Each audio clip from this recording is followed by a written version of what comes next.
تعالى اقول لك بتتخلص من لبسك القديم ازاي وانت في المانيا بدل ما ترميه في الزباله. هقول لك ازاي تستفاد بيه وغيرك يستفاد بيه كمان. طبعا كان معايا شويه لبس قدام كده فقلت ايه مش محتاجهم، وبدل ما ارميهم في غيري يستفاد بيهم. هم طبعا بيجمعوهم وبيودوهم لمنظمات وهم اللي مسؤوله عن ان هي توصل اللبس ده للناس اللي محتاجينه فعلا. يلا بينا.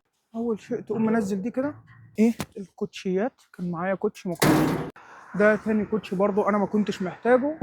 كان معايا شويه لبس هنا كيل جينز وحاجات انا مش محتاج وغيري يستفاد بيها. وهيكون في تيشيرت برضو انا ما كنتش محتاجه، كان قديم عندي وما بقتش قلب تيشيرت كده، ما اعرفش انتوا شايفين كويس ولا لا. برضو هيكون هنا.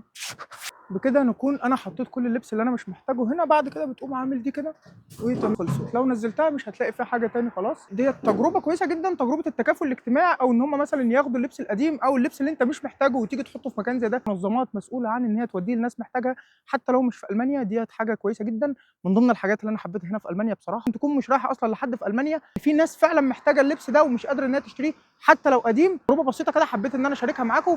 اكتبوا لي في الكومنتات تحت لو انتم محتاجين تجارب زي دي تانية وحاجات تعرفوها عن المانيا او اوروبا عموما او السفر. وما تنساش تعمل فولو عشان تتابع كل جاي جديد.